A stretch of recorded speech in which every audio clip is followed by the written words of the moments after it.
आज के क्लास में हम लोग चैप्टर 5 के बारे में पढ़ने वाले। चैप्टर 5 जो कि वंशागति तथा विविधता का सिद्धांत है। वंशागति तथा विविधता का सिद्धांत। तो इस चैप्टर में आज के वीडियो में हम लोग स्वतंत्र अवयवन के नियम को पढ़ेंगे और वंशागति के क्रोमोसोमल सिद्धांत को पढ़ेंगे। हमने पिछले क्लास में पढ़ा था एक संकर क्रॉस द्विसंकर क्रॉस प्रभाविता के नियम को। तो चलिए हम लोग बिना किसी देरी के समझते हैं मेंडल के स्वतंत्र अपव्यूहन के नियम को। स्वतंत्र अपव्यूहन का नियम। यह जो स्वतंत्र अपव्यूहन का नियम है किसके द्वारा दिया गया है भाई? ये दिया गया है मेंडल के द्वारा। तो मेंडल साहब ने कहा स्वतंत्र अपव्यूहन के नियम में कि ये जो आनुवांशिकी में दो या दो से अधिक लक्षण वाले विपरीत गुणों वाले जनकों का एक साथ क्रॉस कराया जाता है। तो किसी एक लक्षण की वंशागति जो है दूसरे लक्षण की वंशागति से पूर्ण रूप से स्वतंत्र होती है। यानी किसी लक्षण के निर्धारण में जो एलील होते हैं, जब दो जनकों का क्रॉस कराते हैं तो दोनों के अलग अलग एलील होंगे। तो उसमें क्या होते हैं, ये एलील जो है एक दूसरे से स्वतंत्र होते हैं। एक एलील दूसरे एलील को किसी प्रकार से प्रभावित नहीं करते हैं। इसे हम लोग एक एग्जाम्पल से समझेंगे। जैसे मान के चलिए कि हमारे पास दो जनक, एक लंबा पौधा। वैसे तो हम लोग द्विसंकर क्रॉस से इसे समझेंगे ही, है ना? तो द्विसंकर क्रॉस में ही इसे हम समझ लेंगे। हम लोग इसके मुख्य बिंदु को देखते हैं सबसे पहले। तो स्वतंत्र अपव्यूहन का नियम कुछ इस प्रकार से है कि युग्मकों का जो निर्माण होता है, युग्मकों के निर्माण के समय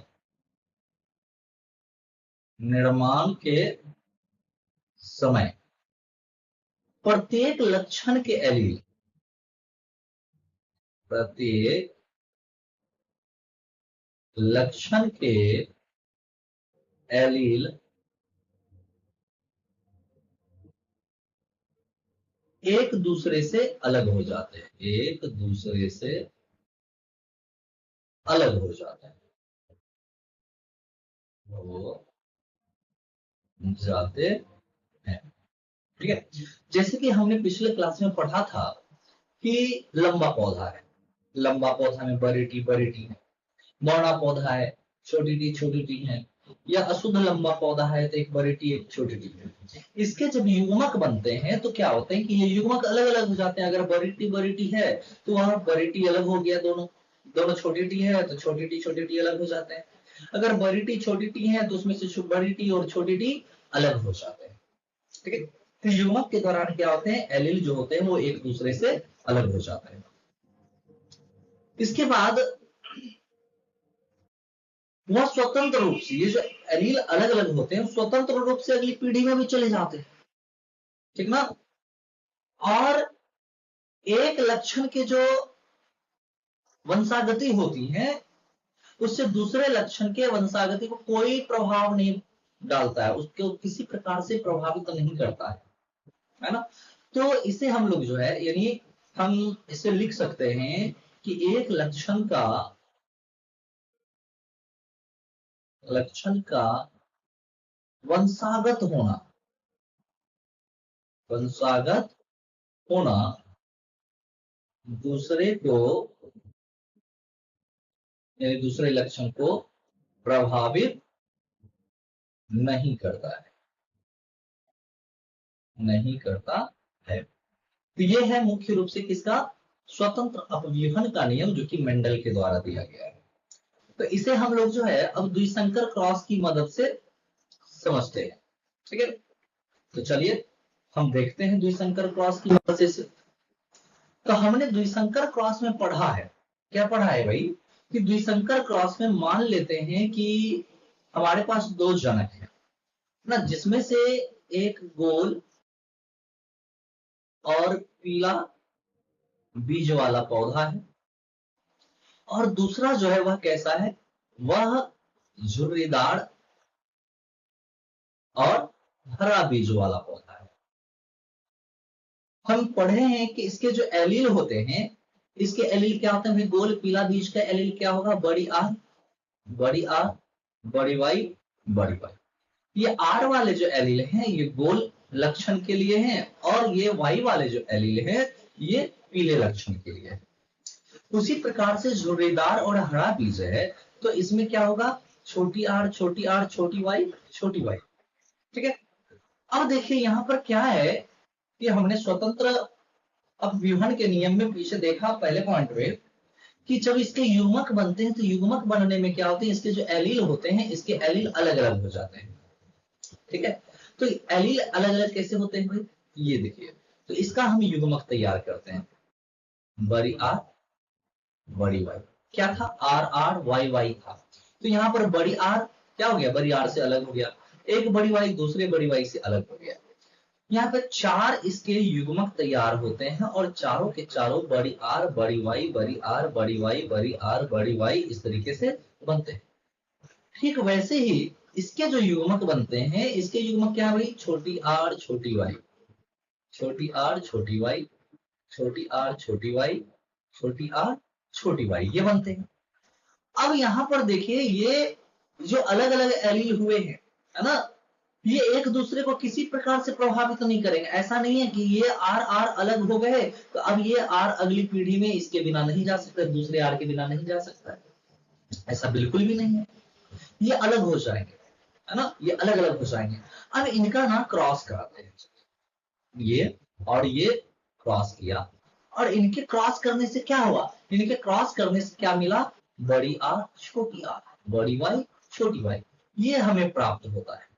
ठीक ना, तो यहाँ पर क्या क्या यहाँ पर ये जो बड़ी आर है, क्या दूसरे बड़ी आर के बिना अपना प्रभाव यही नहीं दिखाया, दिखाया। क्या ये एक बड़ी आर दूसरे बड़ी आर के बिना अगली पीढ़ी में नहीं गया, गया। तो इसी को कहा जाता है स्वतंत्र अपव्यूहन का नियम। ठीक है, ठीक इसी प्रकार से इसका F2 के लिए जब हम क्रॉस कराते हैं, तो F2 के लिए क्रॉस कराते हैं तो भाई इसका युग्मक क्या बनता है, गैमेट क्या बनता है, इसका गैमेट्स बनता है बड़ी आर बड़ी वाई, बड़ी आर छोटी वाई, छोटी आर बड़ी वाई, छोटी आर छोटी वाई, है ना, ये इसके युग्मक बने, है ना, ये F1 हो गए और इसके गैमेट्स ये हो गए। अब ये जो गैमेट्स बने हैं इसका अगर हम अगले F2 के लिए क्रॉस कराएं, F2 के लिए क्रॉस कराएंगे तो भी क्या होंगे, ये एक दूसरे से बिल्कुल स्वतंत्र हैं। ऐसा नहीं कि इस बड़ी आर के बिना छोटी आर, है ना, अपना प्रभाव अगली पीढ़ी में नहीं दिखाएगा, दिखाएगा। ऐसा नहीं कि छोटी आर के बिना बड़ी आर अपना लक्षण नहीं दिखाएगा या बड़ी वाई छोटी वाई के बिना लक्षण नहीं दिखाएगा, सब स्वतंत्र हैं, अगली पीढ़ी में जाएंगे, अगली पीढ़ी में जाने के साथ साथ ये क्या करेंगे, अपने लक्षण को भी अगली पीढ़ी में दर्शाएंगे। ठीक है, तो हमने द्विसंकर क्रॉस में पिछले वीडियो में देखा था कि जब हम द्विसंकर क्रॉस में इसका क्या करते हैं भाई, पनेट स्क्वायर बनाते चलते, पनेट स्क्वायर, ये हो गया पनेट स्क्वायर।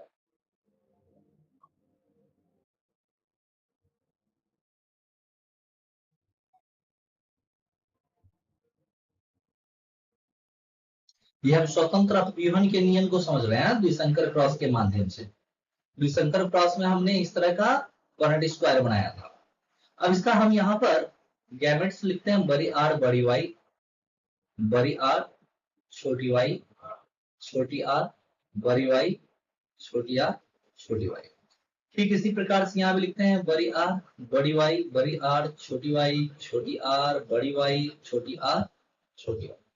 अब देखिए यहाँ पे क्या है कि ये सब युग्मक में जो जो एलील थे, ये एलील क्या हो गए, एक दूसरे से अलग अलग हो गए ना।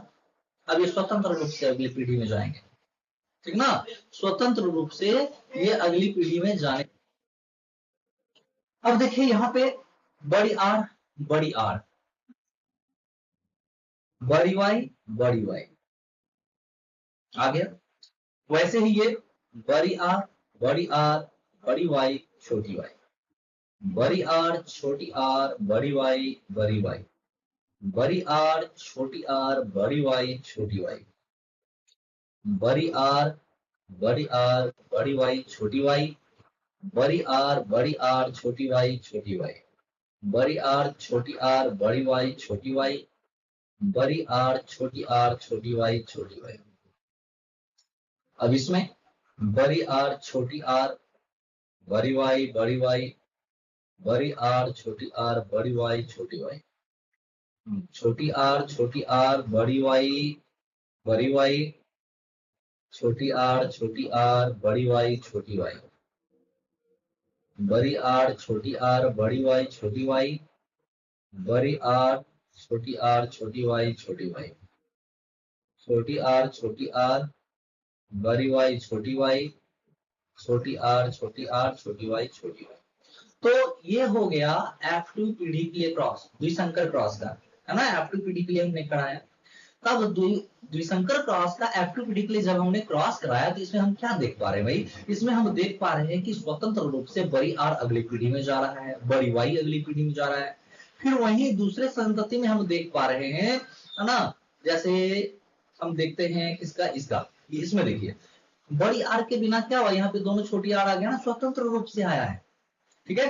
तो इस प्रकार से जो यह क्रॉस हो रहा है, इसी को हम लोग कहते हैं स्वतंत्र अपव्यूहन, जो कि मेंडल के द्वारा इसे एक नियम के रूप में रिप्रेजेंट किया गया है, स्वतंत्र अपव्यूहन का नियम। तो हमने स्वतंत्र अपव्यूहन के नियम को समझ लिया। अब आगे हम लोग समझते हैं,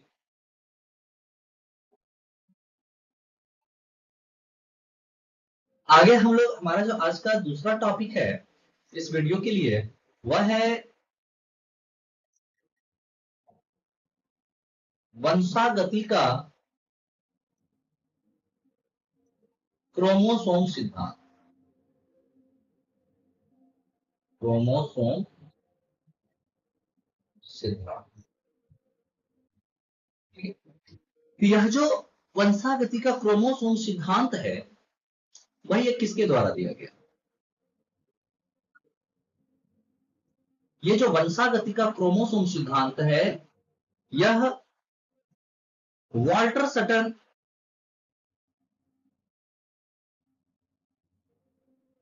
तथा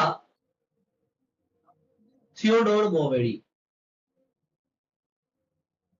थियोडोर बोवेडी नामक दो वैज्ञानिकों के द्वारा दिया गया। एक्चुअली देखिए है क्या कि वंशागति का जो सिद्धांत सबसे पहले दिया गया, वह ग्रेगर जॉन मेंडल के द्वारा ही दिया गया। लेकिन ग्रेगर जॉन मेंडल के वंशागति के सिद्धांत में सबसे बड़ी खामी क्या थी कि उन्होंने ये नहीं बता पाया कि यह जो लक्षणों की वंशागति होती है, ये वंशागति किसके माध्यम से होती है, इन लक्षणों को अगली पीढ़ी में ले जाने का काम कौन करता है, ये बिल्कुल भी नहीं बता पाए। रीजन है ना कि उस समय माइक्रोस्कोप वगैरह उतने ज्यादा डेवलप्ड थे नहीं। अब यही देख लीजिए ना कि ग्रेगर जॉन मेंडल ने जब वंशागति का नियम दिया तो उस समय उसको तुरंत मान्यता नहीं मिली, 20 साल बाद उन्हें मान्यता प्राप्त हुई, है ना। 20 साल के बाद जो है माइक्रोस्कोप वगैरह डेवलप हो चुके थे, और उसी दौरान जो है इन दोनों वैज्ञानिकों के द्वारा इस पर प्रयोग किया गया। और प्रयोग करने के बाद इन्होंने कहा कि जितनी भी कोशिकाएं हैं, उन कोशिकाओं में क्या होता है, केंद्रक होता है, केंद्रक उपस्थित होता है। और ये जो केंद्रक होते हैं, है ना, ये केंद्रक जो होते हैं, इन केंद्रकों में क्या होता है, क्रोमेटिन जालिका, केंद्रक में क्रोमैटिन जालिका होते हैं। और ये जो क्रोमैटिन जालिका है, यही क्रोमैटिन जालिका क्या होते हैं, टूटकर गुणसूत्र बनाते हैं, गुणसूत्र बनाते हैं, क्रोमोसोम्स बनाते हैं। और यही गुणसूत्र क्या करते हैं, अगली पीढ़ी में, है ना, आनुवंशिक लक्षणों को ले जाते हैं, आनुवंशिक लक्षणों का स्थानांतरण करते हैं, है ना। इन्होंने, वॉल्टर सटा और थियोडोर वेवेडी ने इसके आधार पर ये सिद्धांत दिया, इन्होंने प्रयोग किया, इन्होंने देखा कि गुणसूत्र होते हैं, है ना। और इस बात की पुष्टि करने वाले जो वैज्ञानिक थे वह थॉमस हंट मॉर्गन थे, थॉमस हंट मॉर्गन। ये जो थॉमस हंट मॉर्गन है, इन्होंने क्या किया, डोर्सोफिला, है ना, डोर्सोफिला यानी फल मक्खी, फल मक्खी पर अपना प्रयोग किया, फ्रूट फ्लाई पे, फ्लाई पर अपना प्रयोग किया। और फ्रूट फ्लाई पर प्रयोग करते हुए उन्होंने यह साबित किया, है ना, कि हाँ भाई गुणसूत्र होते हैं, और ये गुणसूत्र ही जो है आनुवंशिक लक्षणों को अगली पीढ़ी में ले जाते हैं। इन्होंने प्रयोग के आधार पर साबित किया, है ना, कि ये जो गुणसूत्र होते हैं, गुणसूत्र जोड़े में होते हैं, जोड़े में होते हैं। और कोशिका विभाजन, कोशिका विभाजन कौन सी विभाजन, अर्धसूत्री विभाजन, अर्धसूत्री, अर्धसूत्री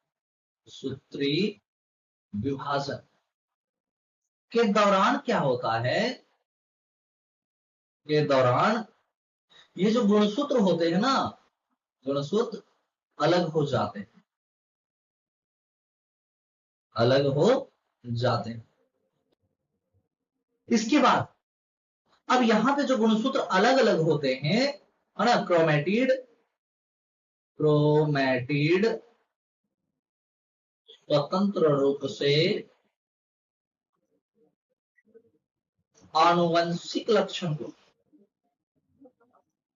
आनुवंशिक लक्षण को अगली पीढ़ी में, अगली पीढ़ी में ले जाते हैं, ले जाते हैं। तो इस प्रकार से जो है, इसके आधार पर जो नियम दिया गया उसे क्या कहा गया, ये जो प्रयोग था, इस प्रयोग को सबसे पहले मेंडल के नियम के साथ जोड़ा गया, और मेंडल के नियम के साथ जोड़ करके वंशागति का, वंशागति का गुणसूत्रीय सिद्धांत दिया गया, गुणसूत्रीय सिद्धांत ना दिया गया।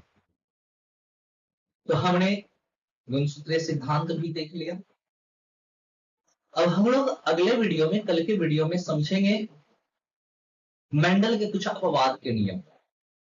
मेंडल ने जो नियम दिया, इसके कुछ अपवाद के नियम में हम लोग कल की क्लास में